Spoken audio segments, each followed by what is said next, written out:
Subscribe के button पर click करके चैनल को सब्सक्राइब करें और घंटी के बटन को भी जरूर दबाएं।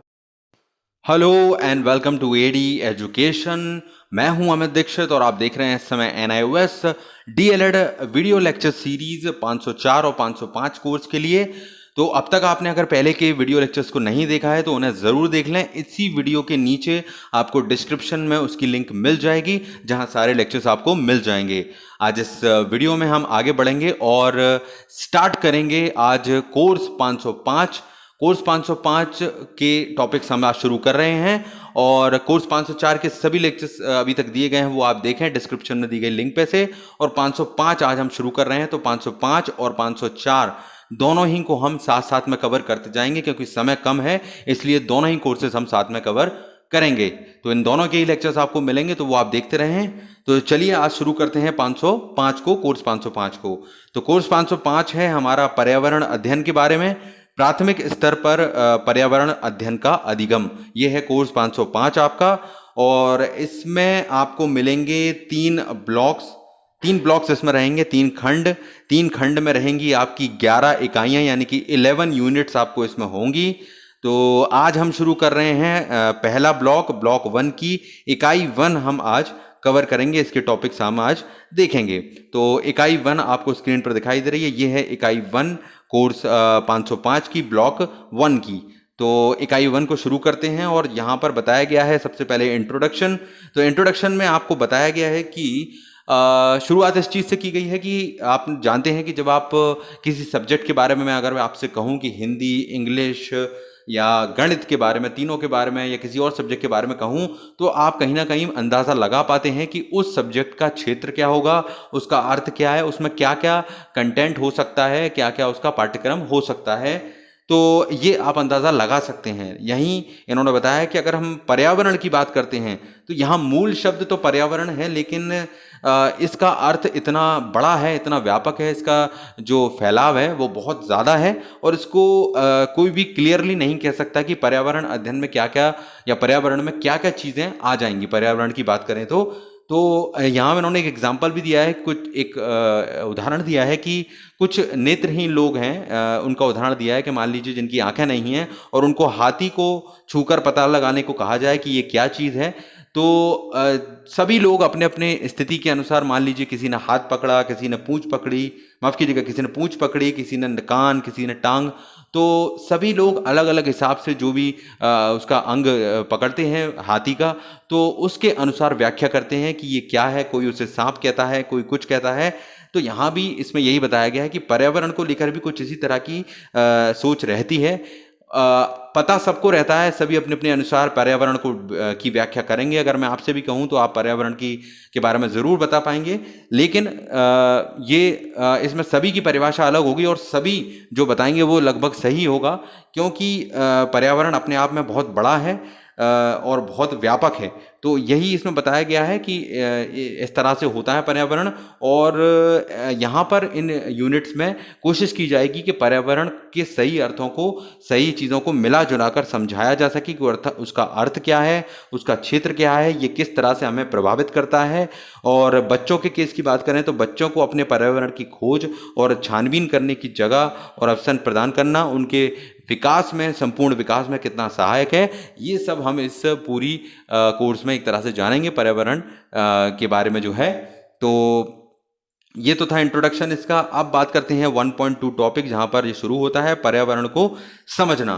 तो पर्यावरण शब्द सुनते ही आपके दिमाग में कई चीज़ें आती होंगी। कुछ शब्द तो निश्चित तौर पे आपके दिमाग में आएंगे ही आएंगे, जैसे कि पर्यावरण का मतलब होगा जंगल, पेड़ पौधे, जीव जंतु भी हो सकते हैं, प्रदूषण, इस तरह की चीज़ें, कुछ शब्द आपके दिमाग में आएंगे। और भी कई शब्द होंगे, सब अपने अपने हिसाब से इसमें कई चीज़ें जोड़ सकते हैं। यहाँ एक बॉक्स आपको दिखाई दे रहा होंगे, कई सारे, बीच में पर्यावरण लिखा हुआ है। तो यहाँ उन्होंने एक बताया है कि अगर इन बॉक्स में, ये जो आपको बॉक्स दिख रहे हैं, उनमें अगर आप पर्यावरण में क्या क्या चीज़ें आएंगी उनको लिखने को कहा जाए तो इसकी कोई सीमा नहीं है, आप काफ़ी कुछ इसमें लिख सकते हैं, सभी अलग अलग चीज़ें कई बता सकते हैं। तो इससे ही पता चलता है कि पर्यावरण अपने आप में कितना फैला हुआ है, ये इसमें बताया गया है। अब यहाँ पर बताया गया है कि पर्यावरण हमसे शुरू होता है, हमारी त्वचा से लेकर कभी ना खत्म होने वाले ऐसे चक्र हैं प्राकृतिक, जिनमें सारी सृष्टि आ जाती है, पूरी का पूरा संसार जिसे कह सकते हैं पर्यावरण का रूप ही होता है। अब पर्यावरण के अर्थ को समझाया गया कि पर्यावरण शब्द आया कहाँ से है। तो पर्यावरण शब्द आया है पर्यावरण को इंग्लिश में बोलते हैं एनवायरमेंट। अब यहाँ एनवायरनर शब्द से आया है ये पर्यावरण यहाँ पर, और इसका अर्थ होता है घेरना, समेटना। अब ये शाब्दिक अर्थ इसका अगर लिया जाए तो पर्यावरण वो चीज़ होगी जो हमें हर तरफ से घेरे हुए है, जिससे हम घिरे हुए हैं, जिसके अंदर हम हैं, एक तरह से हमारे चारों तरफ वो है।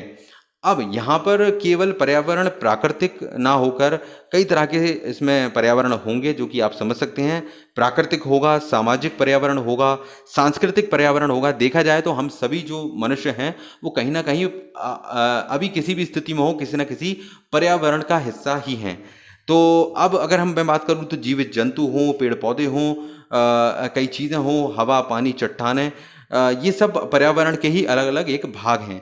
सभी जीवित वस्तुओं के साथ हम इनके सहभागी हैं, ये हम जानते हैं। जिस तरह से ये लोग हैं, हम भी इसका हिस्सा हैं मनुष्य के तौर पर। और पर्यावरण अलग अलग आयामों का एक संयुक्त रूप है। तो यानी कि इतनी सारी चीज़ों को मिलाकर ये पर्यावरण है। अगर प्राकृतिक पर्यावरण की यहाँ बात कर रहे हैं हम, तो पर्यावरणों के प्रकार भी हम समझेंगे। यहाँ पर प्राकृतिक पर्यावरण में अपने चारों ओर की सभी चीज़ें आ जाती हैं। हवा, पानी, मिट्टी, चट्टानें, पेड़ पौधे, जानवर, सूक्ष्म जीव और सभी जैविक घटक इसमें आएंगे ही आएंगे। पौधे, जानवर, सूक्ष्म जीव जो एक दूसरे पर निर्भर हैं, परजीवी हैं, आधारभूत आवश्यकताओं जैसे हवा, पानी के लिए, अपने आप को जिंदा रखने के लिए, खाने के लिए दूसरों पर निर्भर हैं। यह कहा जा सकता है कि एक दूसरे पर निर्भरता अन्योन्य श्रेय जिसे बोलते हैं। और उनके पर्यावरण में कई प्रकार की क्रियाएं होती हैं। तो लोग यहाँ पर पर्यावरण की बात की जाए, प्राकृतिक पर्यावरण पर, तो हम जानते हैं कि जीव जंतु, पेड़ पौधे, मनुष्य सभी एक तरह से एक दूसरे पर डिपेंडेंट हैं। कहीं ना कहीं सबको एक दूसरे की ज़रूरत पड़ती है। तो ये बताया गया है यहाँ पर। और दूसरा टाइप का पर्यावरण बताया गया है मानव निर्मित पर्यावरण। तो मानव निर्मित पर्यावरण में आ जाएंगी सड़कें, समुदाय, परिवार, शैक्षिक, आर्थिक, जो भी माफ़ कीजिएगा, जो भी इमारतें हैं और उद्योग धंधे हैं। तो सड़कें, इमारतें, उद्योग धंधे जो मनुष्य ने तैयार किया है, जो माहौल, जो पर्यावरण, उसको मानव निर्मित पर्यावरण या कहा जाएगा। इसमें वस्तुएं और सेवाएं भी आएंगी जो मानव निर्मित पर्यावरण का हिस्सा होंगी। तीसरा है यहाँ पर सामाजिक सांस्कृतिक पर्यावरण। तो सामाजिक सांस्कृतिक पर्यावरण में व्यक्ति, परिवार, समुदाय, धर्म, शिक्षा, आर्थिक, राजनीतिक स्थिति और भी कई तरह की चीज़ें इसमें सामाजिक पर्यावरण का हिस्सा बनती हैं, जो कहीं ना कहीं हमें डायरेक्ट या इनडायरेक्ट रूप से हमें प्रभावित करती हैं, प्रत्यक्ष या अप्रत्यक्ष रूप से। तो एक व्यक्ति समाज का ही एक सदस्य है, ये सभी हम जानते हैं, हम सभी इसका हिस्सा हैं। प्राकृतिक पर्यावरण और समुदाय में व्यक्तियों के बीच पारस्परिक क्रियाकलाप को संस्कृति आकार देती है। तो यानी कि जो भी माहौल होता है, प्राकृतिक जो माहौल है, पर्यावरण है, नेचुरल, और जो हमारी कम्युनिटी है, जो भी समुदाय है, उनके बीच में जो भी इंटरेक्शन होता है, जो भी एक दूसरे से क्रियाकलाप होते हैं, उसी को हमारी संस्कृति कहा जाता है। अब संस्कृति में कई चीज़ें आती हैं, जैसे कि खान पान आता है आपका, हम जो खाना खाते हैं, जो जिस तरह की ड्रेसिंग करते हैं, जो पोशाक पहनते हैं, हमारी परंपराएं, हमारे त्यौहार, कई चीज़ें इसमें मिल जाती हैं। अब मूल्य, परंपराएं, रीति रिवाज, कला, इतिहास सभी व्यक्तियों के द्वारा अपने अपने हिसाब से, अपनी अपनी जाति धर्म के हिसाब से अपनाए जाते हैं। हर किसी का एक साहित्य होता है, जिसे सांस्कृतिक पूरा जो एक पर्यावरण निर्मित होता है। यानी कि संस्कृति सबकी अलग अलग होती है, उससे एक सांस्कृतिक पर्यावरण भी सबका अलग अलग होगा, हर जाति धर्म के लोगों का। तो संक्षेप में पर्यावरण वह सब कुछ है जो हमें घेरे हुए है, जिसका हम हिस्सा हैं, चाहे वो प्राकृतिक हो, सामाजिक हो या सांस्कृतिक हो, राजनीतिक हो, सब आ जाएगा इसमें। भीतर से, बाहर से, हम कह सकते हैं सभी तरह से। पर्यावरण में केवल भौगोलिक या भौतिक या जैविक परिस्थितियां नहीं, बल्कि सामाजिक, सांस्कृतिक और आर्थिक, राजनीतिक और सब तरह की चीज़ें जो हमें घेरे रहती हैं, जो हमको प्रभावित करती हैं, वो सारी चीज़ें पर्यावरण के अंतर्गत हम लेंगे ही। तो व्यापक स्तर पर पर्यावरण को जलवायु, जैविक, सामाजिक या मुद्दा प्रभावित घटकों को जटिल मिश्रण कहा जाता है। साधारण तौर पर जो बात हम करते हैं वो यही होता है कि जो जलवायु है, जो मौसम है या सामाजिक है, या जो भी हमें प्रभावित करता है, जो मैंने आपको पहले भी कहा कि जो हमें डायरेक्टली या इनडायरेक्टली प्रभावित करेगा, उसका प्रभाव पड़ता है, चाहे वो हवा, पानी, प्राकृतिक चीज़ें हो या मौसम हो, और या फिर हमारी सांस्कृतिक चीज़ें, जो हमारी धर्म है, क्रिया है, हमारे रीति रिवाज हैं, सभी कुछ इसमें आएंगे। हमारा पर्यावरण हमेशा सक्रिय रहता है, कभी भी निष्क्रिय नहीं होता। ये इसमें एक डायग्राम भी दिया गया है किस तरह से भौतिक पर्यावरण, जैविक पर्यावरण और सामाजिक सांस्कृतिक पर्यावरण एक दूसरे से जुड़े हुए हैं, एक तरह से एक दूसरे के का कहीं ना कहीं कुछ हिस्सा इसमें आता है। तो हमारा पर्यावरण काफ़ी फैला हुआ है, ये हम पहले ही कह सकते हैं, और हमेशा जटिल और गतिशील रहता है ये।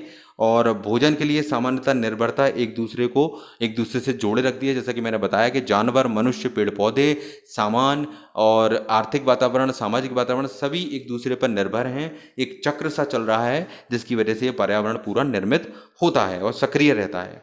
तो ये इसमें यहाँ पर पर्यावरण को एक तरह से समझाया गया है। आई होप आपको क्लियर हुआ होगा। अगले पॉइंट की तरफ चलते हैं, टॉपिक की तरफ। 1.3 टॉपिक है, बाल विकास में पर्यावरण कैसे महत्वपूर्ण है। तो यहाँ पर देखिए, हम सभी जानते हैं कि हम किसी न किसी माहौल में बड़े होते हैं।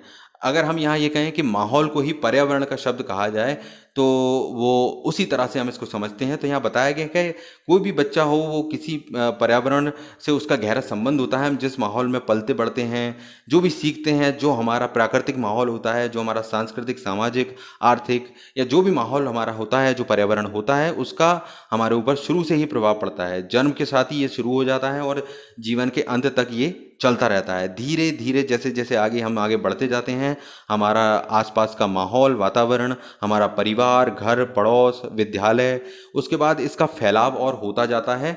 और सबसे पहले अगर मैं बात करूं तो घर और परिवार ही होता है जहां हमारा पहला वातावरण हमें मिलता है, माहौल मिलता है। उसके बाद बच्चा विद्यालय में जाता है।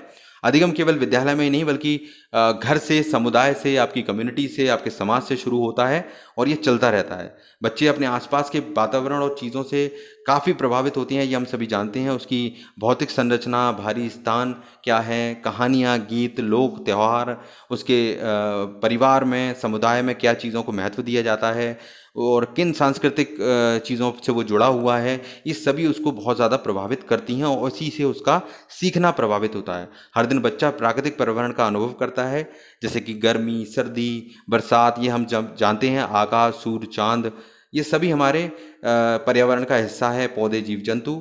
और सबसे बड़ी बात यह है कि बच्चे अपनी जो रूटीन लाइफ है, स्कूल लाइफ है, समय सारणी है, घर के काम हैं, परीक्षाएं हैं, पढ़ाई है, उसमें इतना उलझे रहते हैं कि उन्हें इन सब चीज़ों को, जो पर्यावरण से जुड़ी हुई चीज़ें हैं, उनको समय देने का, उनको खोज करने का मौका ही नहीं मिलता है।